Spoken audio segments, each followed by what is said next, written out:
All right, I got all my wheels and tires loaded up in the RSX. I'm not gonna lie and say that the RSX has a ton of storage space, but I was able to fit all 4 wheels and tires in here. 18 by 8s and 235 width, 235/40 tires. So that's not too bad. Oh, well, my seat is actually like pushed all the way up. Okay, yeah. It is a little bit tight in here, but it's all right. I'm going to drop these off at the tire shop right now. And then I'm gonna go right over to Volkswagen to pick up all of my stretch bolts for the piston and rod job I have to do. Rehoning the cylinders, new piston rings, all that stuff.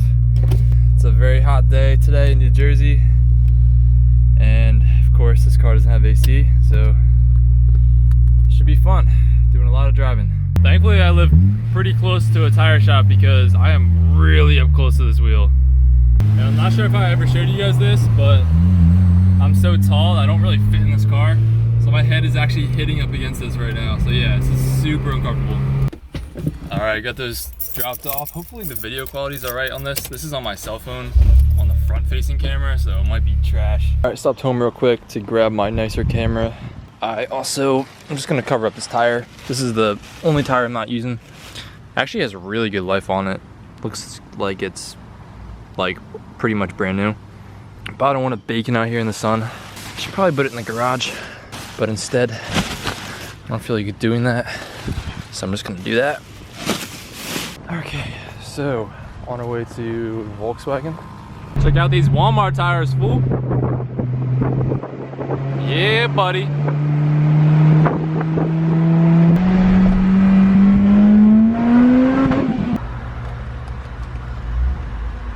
$128, and that is hooking me up. That's with a $10 hookup. All right, ladies and gentlemen, the head's already off.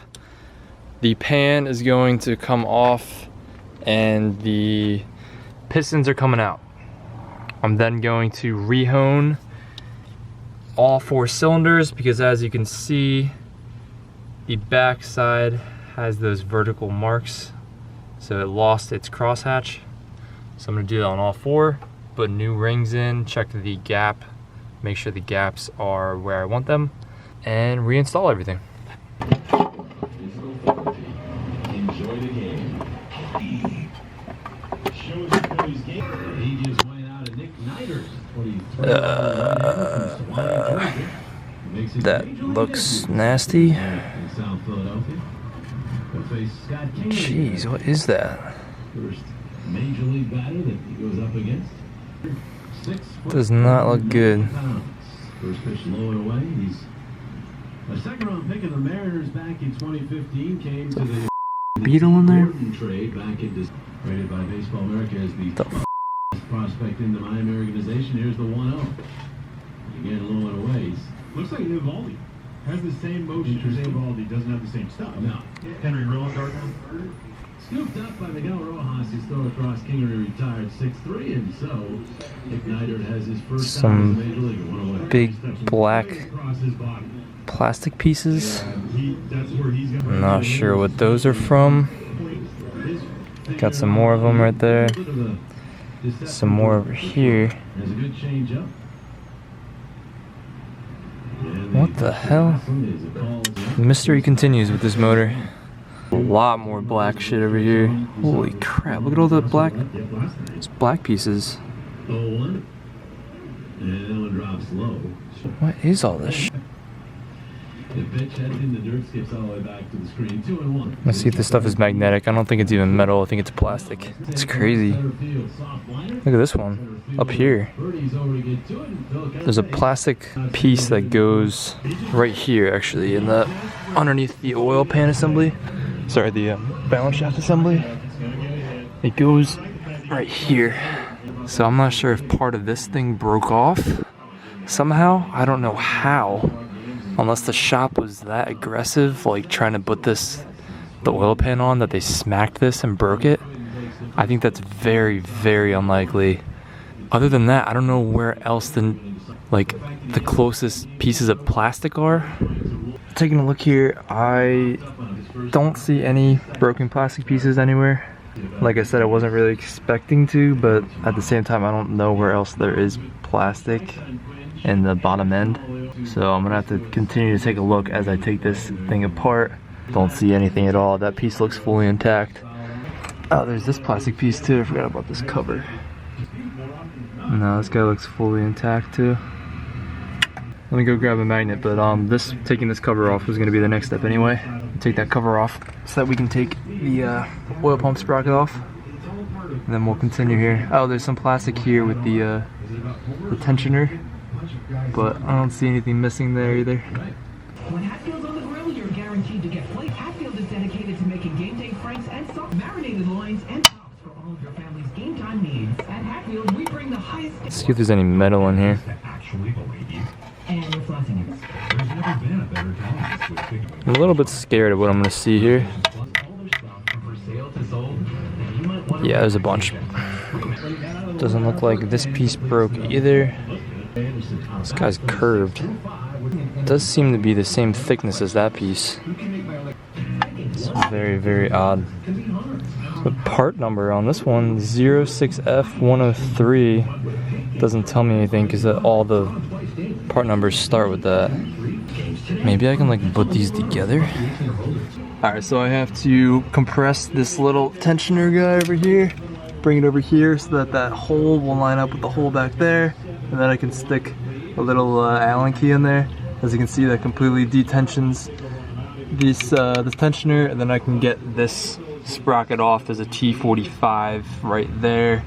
You just need to counter hold the crank so that you can actually loosen that.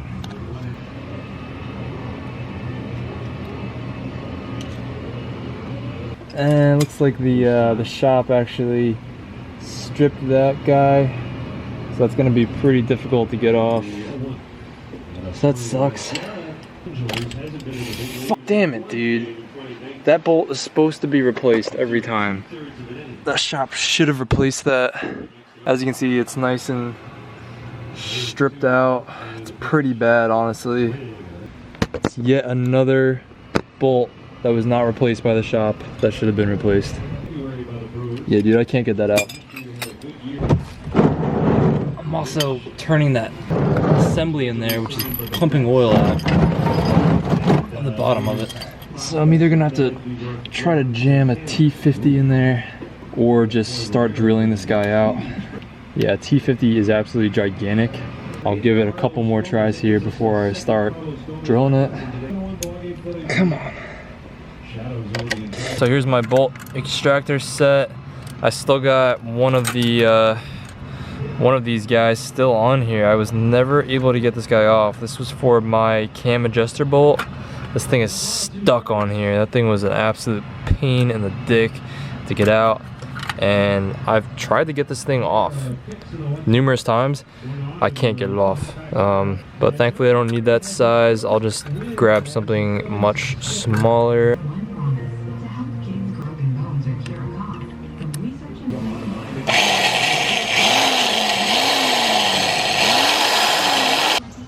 Alright, so I got that guy drilled out enough. It's looking pretty good. So this guy can now be put in there, and I can give it a little hit with my mallet thing, hammer.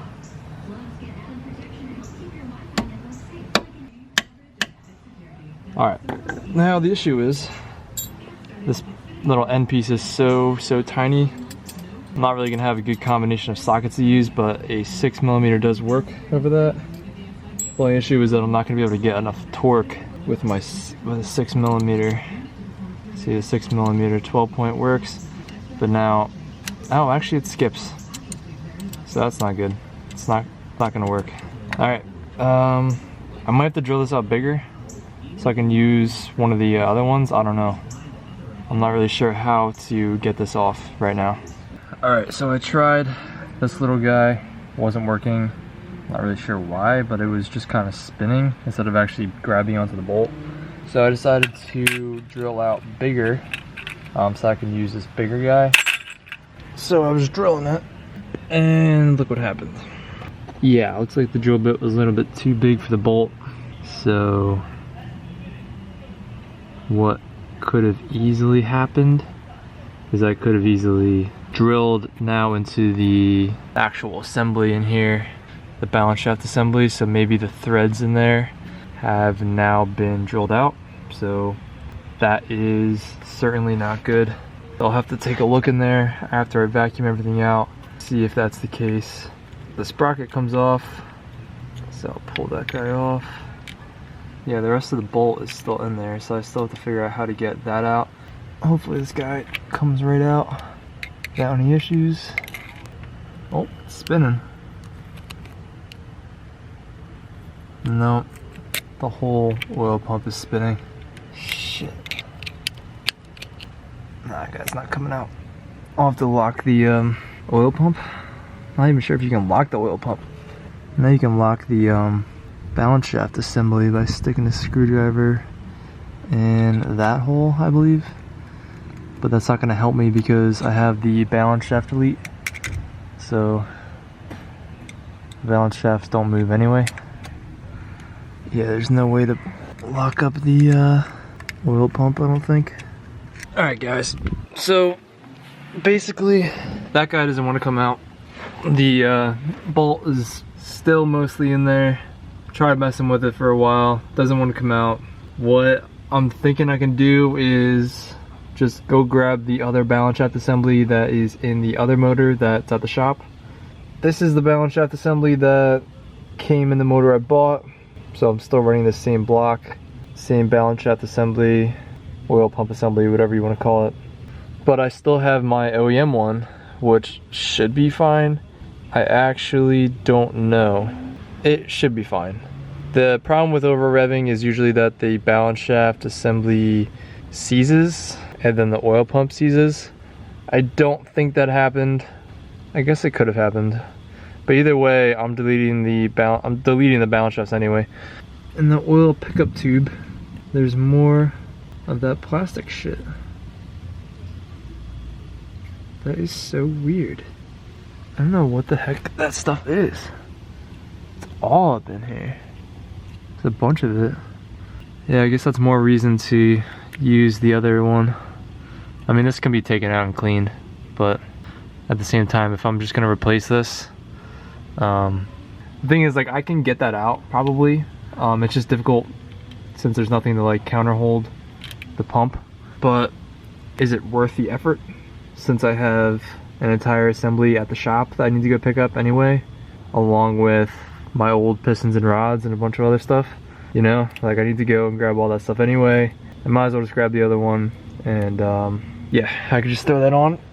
In the meantime, that really doesn't matter. I can continue taking the motor apart. So what I can do next is take that whole entire assembly off to make a clear video and show all the different bolts, because there's a lot of different bolt sizes and stuff going on in this area. I'm just gonna wait until tomorrow, wait until I get some better daylight. I'll show the rest of what's going on, but basically this whole assembly is gonna come off. So next video will be like a proper tutorial on how to take the pan off and the balance shaft assembly and then the pistons and the rods. Thank you for watching my misfortune. I will see you guys in the next video.